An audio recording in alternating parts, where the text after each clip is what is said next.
Welcome everyone to the Thriving from the Start Network's second event this year. We are excited to have you join us today to explore and discuss the topic of balancing confidence with humility. Before we get started, I would like to take a moment to acknowledge Aboriginal and Torres Strait Islander peoples as First Australians and pay respects to elders past, present and emerging across all the lands we are joining from today. I acknowledge the rich and meaningful contribution they make to life and culture in Australia and recognise their continuing connection to land, waters and communities. I would also like to acknowledge any Aboriginal and Torres Strait Islander peoples joining us today. My name is Gabby Smith and I'm a People and Culture Business Partner at NIB, as well as a proud member of CMHAA's Early in Careers Committee. For those of you who might not know, the Corporate Mental Health Alliance of Australia is a business-led and expert-guided member organisation dedicated to providing mentally healthy workplaces for all people. The Early in Careers Committee is a subsection of the CMHAA and was founded to specifically support those starting off in their careers, given the particular challenges this group faces to ensure the maintenance of good mental health and wellbeing. The Thriving from the Start Network is an initiative of the Early in Careers Committee, which seeks to bring young professionals together to help achieve that goal. We are really excited to have you all here today with a topic I suspect we all grapple with throughout our careers. That is balancing confidence with humility. Confidence in the workplace is essential, and research shows that it is important for our personal well-being. You need confidence to be your authentic self, to put your hand up for an opportunity, to express a different opinion, or to apply for a new role or go for a promotion. We all have varying degrees of confidence, but I'd like to take a guess and say that being early in career, we've all had times where we've struggled with our own confidence. Research shows us that Gen Zers are less confident in the workplace than in previous generations. Projecting confidence can be an even bigger challenge for those amongst us who, for example, may be more shy or reserving, live with anxiety, or even have different cultural backgrounds. On the other hand, you might find someone who has a healthy sense of confidence, but worries how they might be perceived by others. Thoughts like, am I tooting my own horn, or am I being too arrogant, running through their heads? So we're here today to learn about how we can project confidence, even when we struggle to feel confident, and how we can do this without coming across as arrogant or off-putting. To do this, I'm delighted to be joined by Luan de Berg, our guest speaker. Welcome, Luan. Hi. Luan is an international speaker, coach, and founding director of de Berg Training Limited. He's an expert in business communication, presentation and impact, and for over a decade he has worked extensively with leading businesses as well as well-known figures in politics and the media. Luan runs seminars, individual coaching, and regularly speaks at conferences around the world on topics including public speaking, presenting, impact and presence, language and persuasion, networking and business development, as well as storytelling. Luan has a master's in art, in voice and speech from the University of London, where he subsequently lectured, as well as the Royal Academy of Dramatic Art. So welcome, Luan. We're excited to have you. Thank you very much for having me. I'm looking forward to this. Fabulous. Thank you. Well, look, we might jump into it, given we're limited on time. But Luan, to kick us off, from your work with professionals, why do so many people struggle with confidence? And why is self-confidence so important, both in terms of success in a workplace, as well as our psychological well-being? Thank you, Gabby. It's a very, very good couple of questions. And what I'm going to do is take the second one first, if I may. And why is it important? So much of what we do is about how we are perceived and about that level of confidence, because other people want us essentially to feel that they can trust us. To do a job. It's as simple as that. If I ask somebody to do something, I want to know that they are confident in doing it. It's really simple. It doesn't really matter what that task is. The task can be perceived as being quite quite small, or it can be perceived as, I don't know, running the country. If you think about that, if you think about somebody who might run the country, I'm not going to make any political comment about prime ministers, for example, of Australia. But whoever becomes a Prime Minister of Australia usually demonstrates a degree of confidence that they can at least have a pretty good go at the job. You might not agree with their policy, but we want to feel that we can trust them. It's as simple as that. So they need to demonstrate confidence. And it doesn't matter whether you are running the country or whether you are simply running I don't know, a small garage somewhere in the outskirts of a major city, anything like that. It doesn't matter. We want to know, if I take my car to you, I want to know that you can do the job. So it's really important to portray confidence. So that's why it's important, because if you're going for a job, let's say you're going for an interview and somebody says to you, well, we've got lots of people, we're seeing lots of other people. Let me ask you this question, why you? And that's an awful question. No one likes that question. You know, why you? And what tends to happen at this point is we become a little bit, I don't know. I mean, we almost want to say, well, why not? I need a job, or I don't know, I'm a nice person. I mean, we come out with these sort of ridiculous comments, but actually what that other person wants to know is that we believe we can do that job. And so we need to be able to respond with, why me?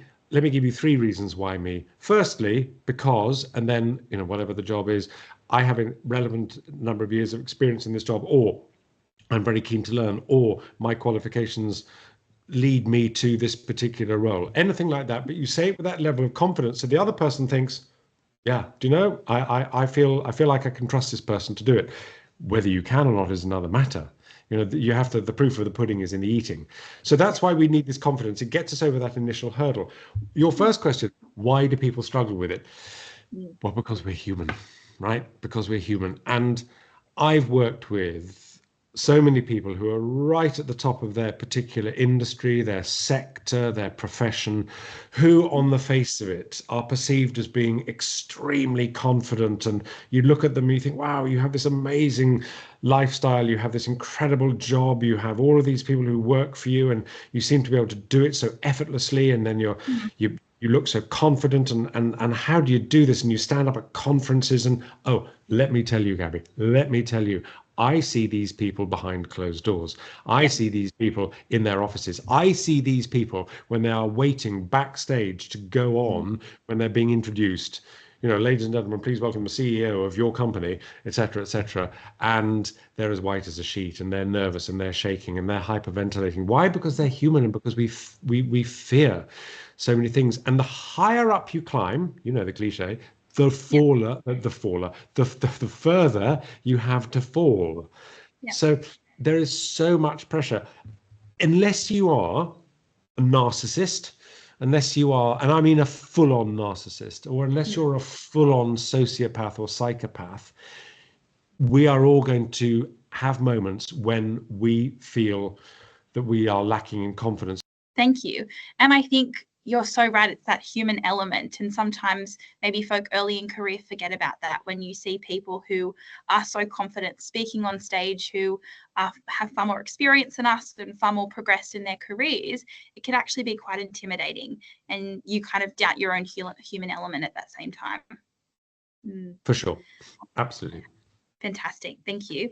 Well, look, we'll jump on to the next question, but can you please share with us how in your work you coach individuals to develop and project confidence, and maybe what are the 3 ways we can demonstrate confidence?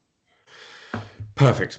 So you mentioned 3 ways, and there are for me 3 ways, and it's always good to have 3 ways. We like things in 3s, and they're easier to remember, and they're very, very simple. And what I'll do is I'll go through each.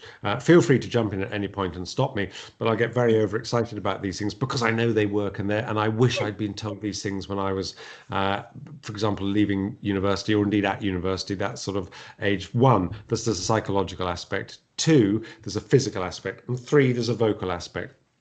And let me unpack those three with you and give you some simple things that you can do. So a psychological aspect, so much of confidence is what goes on up here. It's what is going on up here. Do I believe I can do something? Do I have confidence doing this? Do I have faith in my own ability? That's what it's about. And now we all have something that we are very confident about doing it. And it doesn't matter what that is. It could be playing a musical instrument. It could be dancing. It could be a particular type of sport. It could be, and there are loads of different things. It doesn't matter what it is. Each and every one of us has a talent, has a gift, has whatever you want to call it, but something that we can do. Many of us struggle with self-belief. I struggle with self-belief. Even if you said to me, right, let's go and do this thing. Let's go and talk to, you go to the Sydney Opera House. It's going to be full. You're going to go on stage. You're going to talk to everybody there about storytelling. There would be a moment, I can absolutely guarantee you, there'd be a moment when, in my preparation for that, before I'm introduced, while I'm hearing my name over the loudspeakers, my self-doubt monster would wake up in my head. Excuse me. And the self-doubt monster would start saying things like, well, you're not really very good, are you? You're not going to be able to do this. They're going to think you're really dull. Why would they want to listen to you speak about storytelling? Who do you think you are? Seriously, mate. I mean, really, this is just a waste of their time. And you're going to forget your words as well. And you'll probably trip up and you'll blush and it's all going to go badly wrong for you because you're terrible. All of these things, right, go on in my head because I'm normal. And it's normal to have this level of self-doubt. It's normal to have these, call them monsters, gremlins, anything you like. So what do I do in a situation like that? Firstly, I don't fight them. I don't try and tell them to, well, in polite language, go away. And I don't try and argue with them because the more you argue with this voice in your head, the stronger it becomes because it starts thinking, I've got you. You're worried because you're joining in the argument. So you are worried about this. So what I'll do is I'll simply acknowledge those thoughts and I will say to myself, I mean, usually in my head, not out loud, but I will say to myself, it's okay. You're very good at what you do. And I will say it in the first person. I'll just say, Lewin, I'm very good at what I do. And I remind myself of that. I'll say, I'm very good at what I do. Now, you might think, wow, that sounds a bit arrogant. It isn't. I have to believe in what I do because I've been asked to go and do this for a very, very simple reason. Because somebody wants to hear me talk about this particular topic. So I need to believe in myself. And I'm going to share a really, really simple exercise with you that anyone can do if you are struggling with self-doubt, self-belief. And it's an exercise that I found on the British Psychological Society website. And it's really simple. All you need to do is find a time of the day when you're nice and relaxed, you've got a cup of tea or a glass of something, whatever you're doing, and just take a pen and pencil and a piece of paper. It's important you write this down. Don't do it on your phone. I know everybody wants to write things on their phone, but I believe there's a big difference with actually sort of using a pen and using a piece of paper. And on that piece of paper, you start writing down all of the things that you're proud of and all of the things that you've achieved and all of the things that draw other people to you. Now, before you start thinking, no, that sounds a bit self-indulgent, bit boasty. And I was always told, don't boast. No one likes to show off. No one likes to show off. We don't. But that's not what this is. This is about reminding yourself of all of the things that you have achieved. Now, of course, at my stage in life, there are going to be more things on my piece of paper for the very simple reason that I've had more years on planet Earth than you have, right? And that's fine. Cast my mind back 25, 30 years ago, yeah, my piece of paper is not going to be quite as long. I'm not going to be able to write so many things down on it, but that doesn't matter. It's not a competition. What's important, though, is you write these things down in the first person. If you struggle with this, imagine that you are an agent and you are your own agent and you are selling yourself. So if it were you, Gabby, you'd be saying, all right, you're trying to sell yourself to me and you're representing Gabby and you'd say, oh yeah, Gabby's this brilliant speaker. Gabby's this amazing HR business partner. Gabby is this brilliant listener. Gabby is a wonderful, and you start putting in words like wonderful, amazing, brilliant. They've got to be true, right? Yeah. But then what you do is then you turn that back into the first person. You write them down, I. So you write down, I am a brilliant business partner. I am an amazing listener. I am a wonderful public speaker. I have a first class honours in, or whatever it is. Doesn't matter what it is. And it could be, I don't know, grade 2 flute. It doesn't matter what it is. It really doesn't matter. And you write all of these things down. And on that piece of paper, you've got all this list, and you can add to it. It's an ongoing list. Have I done it? Yeah. It lives. This piece of paper lives in a drawer by my bed. And every now and again, when my brain is giving me a hard time with anxiety, Doubting. my self-belief, I either look at it or I remember it because I don't carry it with me. No one else ever sees it. You can choose to do it with a partner, a really good friend, a really close family member, and say, look, what would you say about me? But I'll leave you with this because we need to look at the physical and the vocal. But when was the last time, Gabby, that you gave yourself a really good pat on the back and you said, do you know what? I did that. Do you know what? I'm really proud of me. The physical aspect, right? So this is the psychological aspect. You need to just turn it around. There needs to be a mindset. If you believe you can do something, I mean, within reason, don't believe you can walk off the top of a very tall building and go through the sky and walk to another. Don't believe that. That's not going to happen, right? But if you believe you can do it, if you walk into a room with the mindset, if you walk into an interview, so this is when many of you will be worrying about, oh, I don't know, I'm nervous about getting the job. If you walk into that interview doubting yourself, you may as well not go into the interview.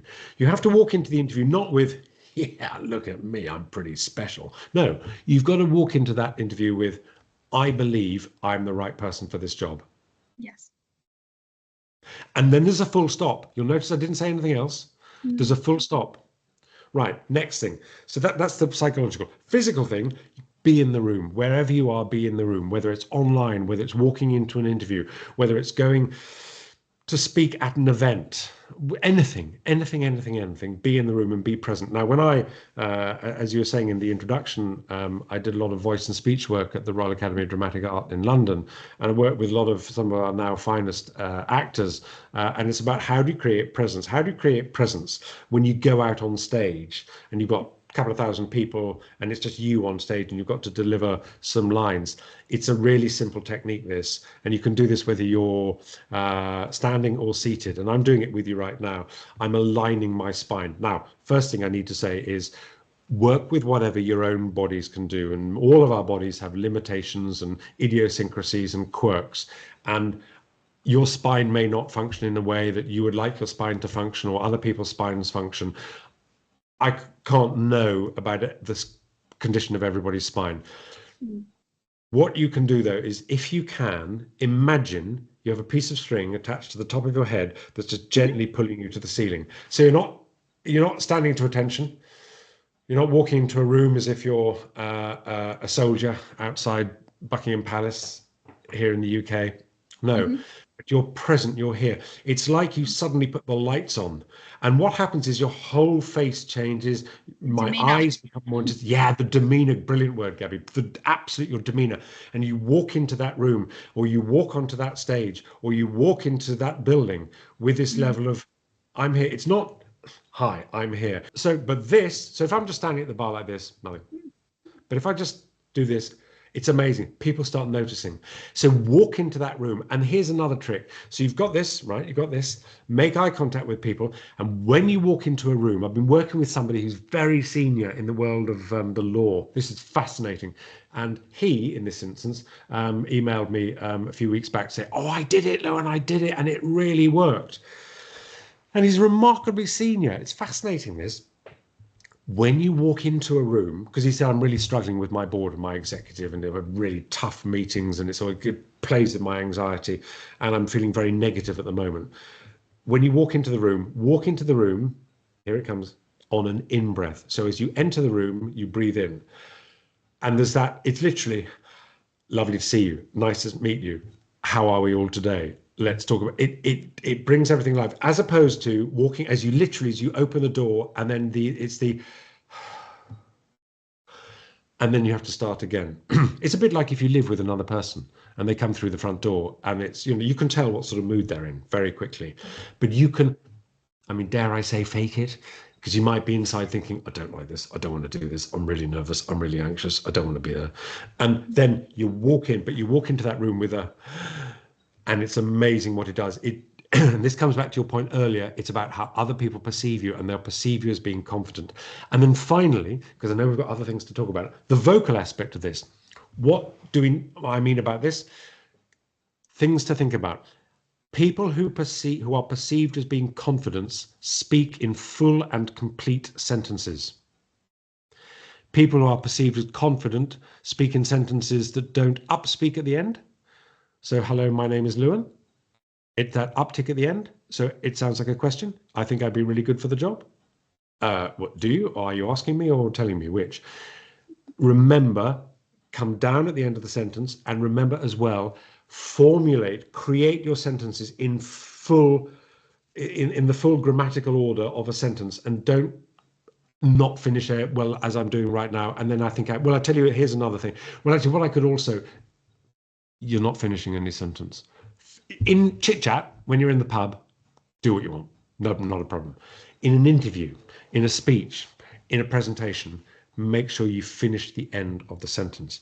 Speak with this level of authority that says to other people, I know what I'm talking about. Even if inside you are thinking, I don't know what I'm talking about. I don't know what I'm talking about, but I've done my research and I've got that level of confidence. Rather like when you were introducing me, I was listening to what you were saying and I was hearing the way that you were presenting it. And it gave me so much confidence in you. So I started to relax. You made me feel relaxed because I need you, Gabby, because you're interviewing me. I need you to be confident. And if you're not confident, it's going to make me feel anxious. You made me feel confident by the way that you introduced me. You didn't speak too fast. You spoke in complete and full sentences, and you use a vocal range in your voice that demonstrates you are comfortable speaking out loud. And finally on this, you didn't undermine yourself with any apologetic language. Start checking yourselves as to whether you undermine yourself. Oh, I wonder if I could just, oh, nobody wants to listen to me. Oh, well, I don't know. All the self-deprecation, all the things that we can say about ourselves that simply undermine ourselves. Start listening, all of you, start listening to yourself, listen to other people, and you'll hear we do this. We will quite often say, oh, well, I don't know why you want to listen to me, or, oh, for what it's worth, or, well, if you're interested in but no, if somebody's asked you a question, respond to that question and deliver it in a short, succinct sentence that comes to an end and is delivered with that level of confidence that if you are physically aligned, you will be able to do, because you'll be breathing really, really effectively, which will calm you down, because as we know, breath and anxiety are closely linked. And that will also support your voice so that you can speak in a manner that demonstrates confidence to other people. That was incredible. I think I took away so much just from that little segment, to think about how your mindset then intertwines with your physical, and the simple kind of step of sitting up a little bit straighter. I did it as you did it, and I could feel a little bit of a difference there, and incredible. And I think if I reflect on my own journey, you do kind of sometimes undermine your ability when you go into forums like this, or you're presenting when you're a little bit more junior in terms of your team. So it's kind of about applying some of those simple strategies, I think, will help us all. And they are so simple. I probably didn't realize how simple. So thank you. They are really simple. And what's really useful to remember is that if you're having a bad day, and we all have bad days, there are days when we wake up and we think, oh, and I mean, okay, probably more so where I am than where you are, but the weather might be just a bit grey and drizzly, and we think, oh, again, maybe if you're sort of bottoming out at 25 degrees or something, you think, oh no, it's only 25 degrees, that kind of thing, right? Or you're just tired, or you just, somebody said something to you. Anything can trigger anxiety. I struggle with anxiety a huge amount, and I've learned so much about myself and my ability to deal with my own anxieties. For example, I catastrophize. I mean, I catastrophize at an Olympic standard, but I've worked out how to deal with it. And it's fascinating. But I know that if I'm having a catastrophizing moment, if my anxiety has started to rear its ugly head, and yet I've got to go and do something like this, or I've got an interview or anything, I'm speaking at a conference, anything like that, I know that I can put all of that to one side and I can literally go through psychological, physical, and vocal, my checklist, and deliver what other people need me to deliver. And if that I do that, and then right at the end when it's all done and people said, oh, that was great, thank you so much, blah, blah, blah. And then I go to wherever, I go to my office, I go to my hotel room, I go to the loo, what have you, and I just literally crumble. That's okay, because it happens. And I promise you, we all do it. Have I done it? Oh, yeah, loads, but nobody ever knows. And it's okay, by the way. It's okay. I think, who was it? Was it? No, it wasn't Taylor Swift, was it? It was somebody with the song, It's Okay Not to Be Okay. Anyway, but it's okay not to be okay. It really is. In fact, and what that does, by the way, and this will lead us nicely into the next section, that will demonstrate humility. Because if you are a narcissist, if you are a sociopath, if you are a psychopath, you are not going to have days when it's not okay, because you just have this total self-belief, because you don't believe that anyone else is nearly as good as you. You're completely full of yourself. It is all about self, self, self, self, self. And at that level of doubt, you don't need to tell people. You don't need to undermine with words. Oh, I don't know. I might not be the best. I'm sure I'm pretty good for the job. There might be others. No, no, no, no, no. You need to believe that you are the best for the job. Everybody, not everybody, the majority of us have this level of self-doubt, and that will bring in that level of humility, because you can just tell. You just know whether somebody is being authentic. We can sniff out inauthenticity very, very quickly. So that level of confidence and humility combined creates trust and authenticity, and that's what we want. We believe in that person. And one of the key things about that is not just believing in our own ability, but also knowing where our areas of future development may lie, put it that way, and owning up to and admitting that we make mistakes. As Shakespeare wrote, to err is human. We make mistakes. It happens. And it's amazing when people own up and make mistakes.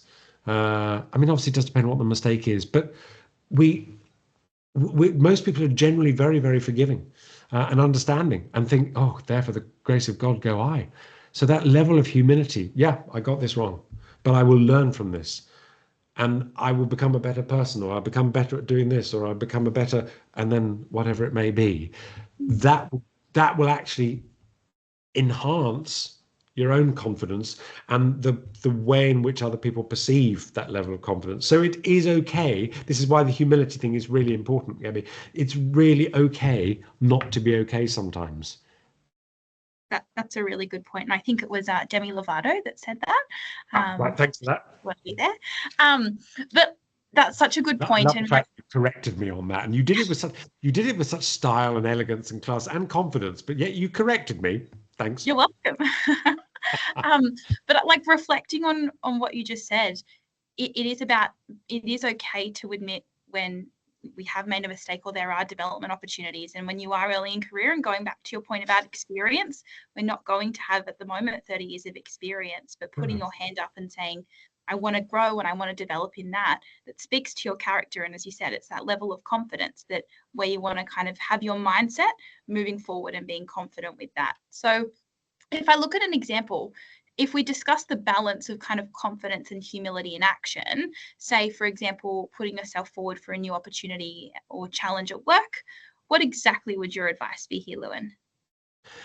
Believe in yourself that you can do it, and take the opportunity. And okay, you may not get the opportunity. It may go wrong. And when I say go wrong, I mean, if it's a new opportunity, maybe you might not get, let's say it's a new role, something like that. Somebody else might get it, but you tried, and you will learn from that. But you need to believe in yourself. You are very, very young graduates in some of the organizations I work with ask me, or identify the following scenario to me. They say, well, I've been asked to go and speak to the board, the directors, the partners of the organization. I've got to go and give a presentation on a project I've been involved with, and I've only been here 6 months, and I'm really nervous. They all know so much more than I do, and they're all so much older than me, and they've all got so much more experience than me. And I simply say, yeah, they have. That's great, because this is an amazing opportunity for you. And remember, All of those people have given you that opportunity or asked you to apply for that opportunity because they believe in you. And here's the crucial thing, none of them want you to fail.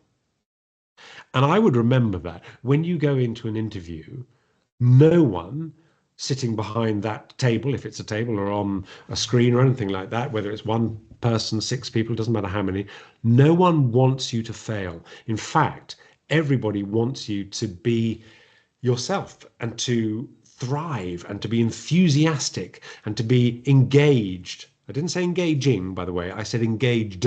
Be engaged with the process. And if you demonstrate a level of enthusiasm, a level of engagement, I mean, by the way, Gabby, of course, do your preparation. Obviously, wherever you are going, a new opportunity, you need to research that in forensic detail. Drop words in.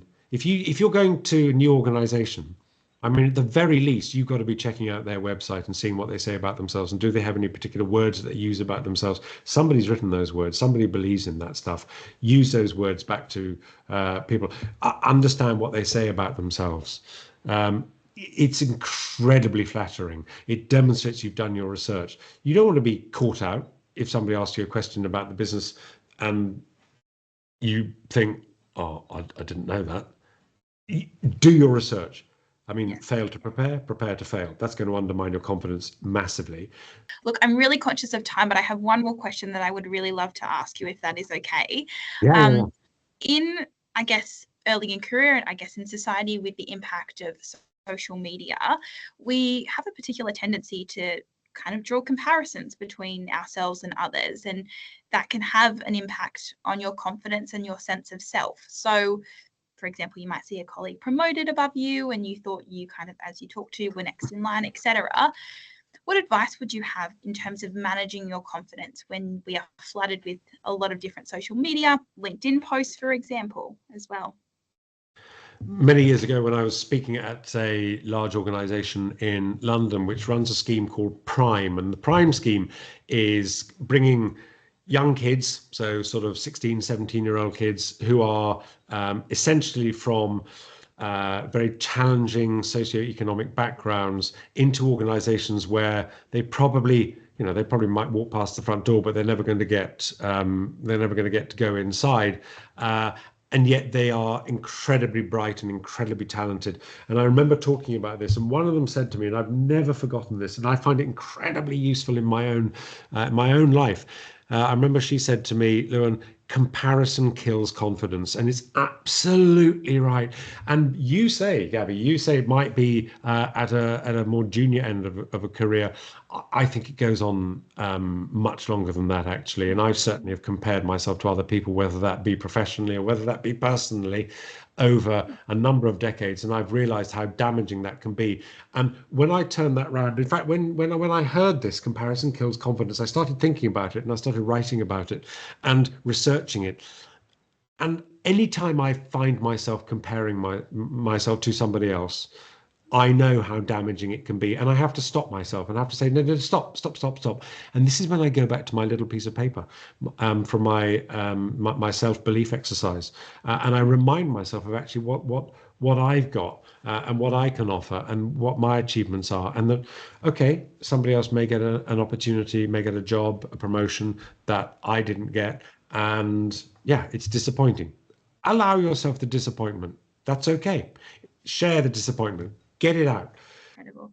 I really liked the link that you made back to kind of the first point that we started with around the kind of the psychological aspect and writing all of those things down in the first person. I'm capable, I'm confident, I'm an active listener. I think that's a really great way to finish the conversation today.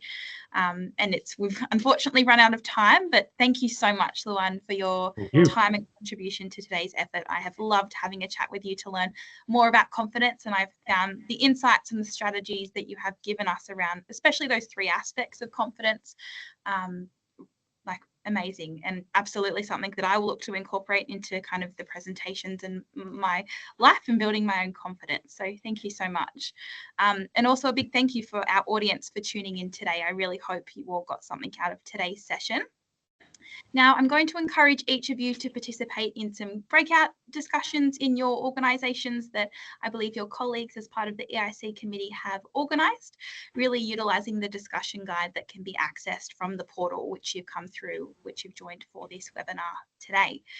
And I really hope for many of you that this has already been arranged through some of your organisations, but if not, please take the initiative to bring today's sessions and the practical tips that we've learnt to life, grabbing a coffee with your colleagues and really having a discussion about some of the things that have been learnt today.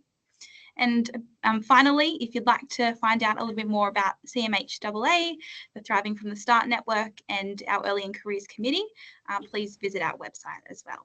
So a big thank you, Luan, again, and thank you everyone for joining. Thanks all.